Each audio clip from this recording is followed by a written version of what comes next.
చందమామ కథలు. తుఫాను. పూర్వం నాగపట్టణానికి ఉదయవర్మ అనే సామంతరాజు పాలకుడుగా ఉండేవాడు. ఆయనకు మంత్రశాస్త్రంలో చాలా ఆసక్తి ఎక్కువ. గొప్ప మాంత్రికుడు కావాలనే ఉద్దేశంతో ఉదయవర్మ అనేక భాషలలో రచించిన మంత్ర గ్రంథాలను అస్తమానము చదువుతూ ఉండేవాడు.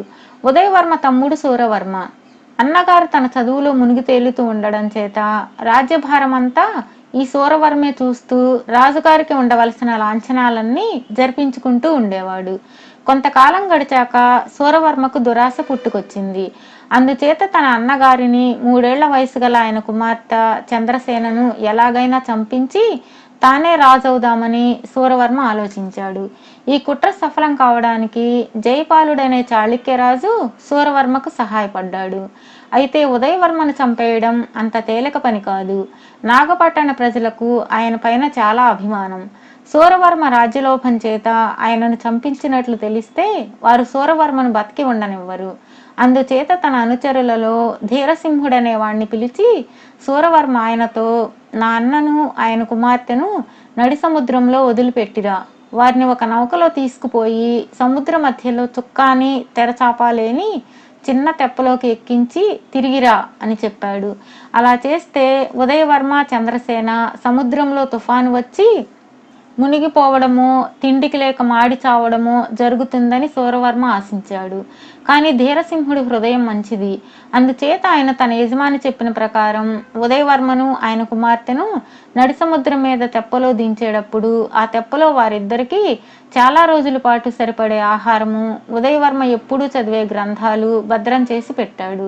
ధీరసింహుడి ధర్మాన ఆ తండ్రి కూతుళ్ళు దిక్కులేని చావు చావక కొద్ది రోజులకు ఒక నిర్జనమైన లంకను చేరుకున్నారు. ఇది ఒక చిత్రమైన లంక. ఒకప్పుడు ఈ లంకలో ఒక మంత్రగత్తె అయిన రాక్షసి ఉండేది. ఆ రాక్షసి తన మంత్రశక్తి చేత అనేక భూతాలను పిశాచాలను లోబరుచుకుని వాటి చేత వెట్టి చాకిరీ చేయించుకునేది. తాను చెప్పినట్లు వినని ఎన్నో పిశాచాలను ఆ రాక్షసి ఆ లంకలో ఉన్న చెట్లలో బంధించింది. ఉదయవర్మ ఆ లంకను చేరడానికి కొద్ది రోజులు మాత్రమే ఆ రాక్షసి చనిపోయింది. ఆమె కొడుకు మందుడనేవాడు దిక్కులేని పక్షి అయిపోయి ఒంటరిగా ఆ లంకలో తిరుగుతూ వచ్చాడు. ఉదయవర్మ లంకలో అడుగు పెడుతూనే తన మంత్రశక్తి చేత అప్పటి వరకు చెట్లలో బంధించబడి ఉన్న పిశాచాలన్నిటినీ విముక్తి చేశాడు. ఆ పిశాచాలకు నాయకుడైన ఇల్వలుడనేవాడు మాత్రం ఉదయవర్మకు అన్ని విధాలా తోడ్పడుతూ ఆ లంకలోనే ఉండిపోయాడు. తరువాత ఉదయవర్మకు మందుడు దొరికాడు. వాడు చూడడానికి కొండముచ్చు కన్నా వికారంగా ఉండేవాడు. అమితమైన సోమరి. ఉదయవర్మ వాడిని తెచ్చి తన వెంట ఉంచుకొని కొద్ది రోజుల్లోనే వాడికి మాట్లాడడం నేర్పించాడు. ఆయన ఒక గుహలో తన నివాసం ఏర్పరచుకొని అందులో గదులు లాంటివి నిర్మించుకున్నాడు. ఉదయవర్మ కోసం కట్టెలు తీసుకురావడము, ఇతర బండ పనులు చేయడము మందుడి పని. అయితే వాడు చాలా సోమరిపోతి గనుక వాడిని అదిలించి బెదిరించి చెప్పిన పనులు చేయించడం ఇల్వలుడి వంతు. మందుడిని ఏడిపించడం ఇల్వలుడికి చాలా సరదాగా ఉండేది. ఇల్వలుడు పిశాచం కావడం చేత ఉదయవర్మకు తప్ప మరెవ్వరికీ మామూలుగా కనిపించేవాడు కాదు.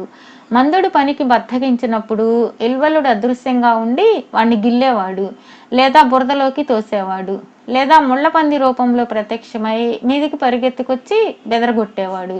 ఇలా అనేక సంవత్సరాలు గడిచాయి. చంద్రసేన పెరిగి పెద్దదయింది. ఇప్పుడు ఆమె అందం వర్ణనాతీతం. కానీ అది అడవిగాచిన వెన్నెలే. ఎందుచేతనంటే ఆమె తన తండ్రికి తప్ప మరొక నరమానవుని చూసి ఎరగదు. ఆమెకు తండ్రే గురువుగా ఉండి నేర్చుకోవాల్సిన చదువంతా నేర్పాడు. ఈ లోపుగా ఉదయవర్మ కూడా గొప్ప మంత్రవేత్తగా తయారయ్యాడు. ఇల్వలుడి సహాయంతో ఆయన పంచభూతాలపైన అంతులేని పెత్తనం సంపాదించుకున్నాడు. ఒకనాడు ఆయన సముద్రం పైన పెద్ద తుఫాను పుట్టించాడు. ఆ తుఫానులో చిక్కుకొని ఒక ఓడ కొట్టుకుంటూ ఉండడం తండ్రి కూతుళ్ళు చూశారు. ఆ తుఫాను పుట్టించినది తన తండ్రేనని తెలిసి చంద్రసేన, నాన్న, పాపం ఆ పడవలో ఉన్న వాళ్లను సముద్రంలో ముంచేస్తావా అన్నది. ఉదయవర్మ తన కుమార్తెకు తన కథ యావత్తూ చెప్పి, అమ్మా, ఆ పడవలో మీ పినతండ్రి చాళుక్యరాజు జైపాలుడు, అతని కొడుకు జైకేతుడు, మనని నడి సముద్రంలో వదిలిపెట్టిన ధీరసింహుడు, ఇంకా ఇతరులు ఉన్నారు. వారిని ఇక్కడికి రప్పించటానికే ఈ తుఫాన్ పుట్టించాను. భయపడకు, వారెవ్వరికీ ప్రాణహాని కలగదు. వారి ఓడకు కూడా ఏ అపాయము రానివ్వను అన్నాడు. తరువాత ఇల్వలుడు వచ్చి ఉదయవర్మతో, దొర, అంతా మీరు చెప్పినట్టుగానే చేసేశాం. ఓడలోని వారంతా తలా ఒక దారి అయి లంక చేరుకున్నారు. ఎవరు మటుకు వారు తాము తప్ప మిగిలిన అందరూ సముద్రంలో మునిగిపోయారని అనుకుంటున్నారు. ఓడ రేవులో సురక్షితంగా ఉన్నది.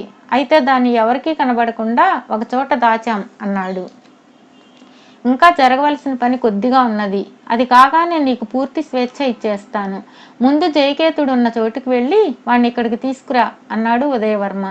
ఇల్వలుడు జయకేతుడు ఉన్న చోటుకి వెళ్ళాడు. చాళుక్యరాజు కొడుకైన జయకేతుడు ఎంతో విచారంతో ఒక చోట కూర్చుని తన వారంతా సముద్ర పాలైనందుకు, తాను వచ్చి ఒంటరిగా ఒక నిర్జనమైన లంకలో పడినందుకు చింతిస్తున్నాడు. ఆ సమయంలో అతనికి ఒక పాట వినిపించింది. అది ఇల్వలుడు పాడిన పాట. జయకేతుడు ఆ పాట విని వెనక్కి తిరిగి చూశాడు. అతనికి మనిషి ఎవరూ కనిపించలేదు.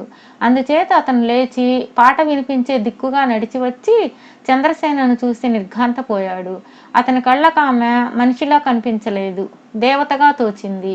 ఈ లంకను పరిపాలించే దేవత, నన్ను అనుగ్రహించు అన్నాడు జయపాలుడు నమస్కరిస్తూ.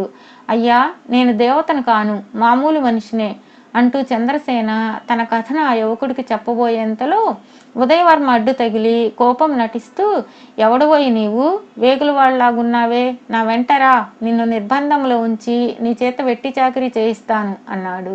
ముందు నన్ను గెలిచి తర్వాత నా చేత వెట్టి చాకిరీ చేయించుకోండి అంటూ జయకేతుడు కత్తి దూసి చెయ్యి పైకెత్తాడు. అంతలో ఉదయవర్మ తన మంత్రదండం ఆడించేసరికి జయకేతుడు ఎత్తిన చెయ్యి ఎత్తినట్లుగానే ఉండిపోయింది. ఆ కుర్రవాడి పైన వృధాగా ఎందుకు ఆగ్రహిస్తావు నాన్న? అతను ఏమీ ద్రోహం చెయ్యలేదు కదా, చేసేవాళ్ళ కూడా కనిపించడం లేదు. అతనికి నేను పూచీగా ఉంటాను అన్నది చంద్రసేన తండ్రితో. కుర్రవాడి ఎర్రగా బుర్రగా ఉన్నాడని భ్రమపడినట్టున్నావు. ఇంతకన్నా ప్రపంచంలో చాలా అందగాళ్ళు ఉన్నారు. నీకు ఈ విషయాలు తెలియవు, నువ్వు ఊరుకో అన్నాడు తండ్రి. ఇంతకన్నా అందమైన వాళ్ళు ఉంటే ఉండని, వాళ్లతో నాకేం పని అన్నది చంద్రసేన. అసలు రహస్యం ఏమంటే, చంద్రసేనకు జయకేతుడి పైన తొలిచూపులోనే ప్రేమ పుట్టుకొచ్చింది. ఆమె బుద్ధి తెలిసినాక చూసిన రెండవ మనిషి ఈ జయకేతుడే. అతన్ని చూసే వరకు చంద్రసేన అందరూ తన తండ్రిలాగే ఉంటారని, అందరి ముఖాలు కర్కశంగా ఉంటాయని, అందరికీ జీబురు గడ్డాలు ఉంటాయని అనుకునేది. అందుచేత ఆమె కళ్ళకు జయకేతుడు నవమన్మధుల్లాగా కనిపించాడు. జయకేతుడు ఎంతో మంది అందగత్తెలను చూసిన వాడై ఉండి కూడా చంద్రసేనను చూడగానే ప్రేమించాడు. అంత అందగత్తెను అతను ఎన్నడూ చూసి ఉండలేదు. జయకేతుడు తన కుమార్తె ఒకరినొకరు ప్రేమించాలనే ఉదయవర్మ ఉద్దేశం కూడా. అయితే ఆ ప్రేమను పరీక్షించే ఉద్దేశంతో ఆయన తన మంత్రశక్తి చేత జయకేతుడిని వశుణ్ణి చేసుకుని అతనికి దొంగల పోగు చేసే బరువైన పని పెట్టాడు.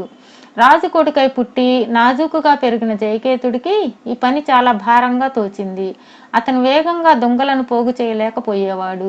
అందుకు తగ్గట్టుగానే చంద్రసేన అతను పనిచేసే చోటుకు వచ్చి, మా నాన్న చదువులో నిమగ్నమై ఉన్నాడు, అంతగా కష్టపడకు, పని నింపాదిగా చెయ్యలే అన్నది. అయ్యో, వేగంగా చేస్తేనే తెమలని ఈ పని మెల్లిగా చేస్తే ఎప్పటికి కాను అన్నాడు జయకేతుడు. కాసేపు నువ్వు విశ్రాంతి తీసుకో, నీ బదులు నేను దొంగలు చేరవేస్తాను అన్నది చంద్రసేన. చంద్రసేన రావడం వల్ల పని పాడైంది. ఇద్దరు కూర్చుని కబుర్లాడుకుంటూ ఉన్నారు. మొదట జయకేతుడు ఆమె పేరు అడిగాడు. తండ్రి ఆంక్ష పెట్టినప్పటికీ ఆమె అతనికి తన పేరు చెప్పింది. తరువాత అతను ఆమెతో, నేను చాళుక్యరాజు కొడుకును, నాకు పట్టాభిషేకం కాగానే నిన్ను నా రాణిని చేసుకుంటాను. ఎందుకంటే నీకంటే సౌందర్యవతి ప్రపంచంలో ఎక్కడా లేదు కదా అన్నాడు. నేను నిన్ను మా నాన్నను తప్ప మరెవరినీ ఎరుగను. అయినా నాకు నేను తప్ప ఇంకెవరిని పెళ్లాడాలని లేదు అన్నది చంద్రసేన. వీరిద్దరి సంభాషణ చాటు నుంచి ఉదయవర్మ విని తృప్తి పడ్డాడు.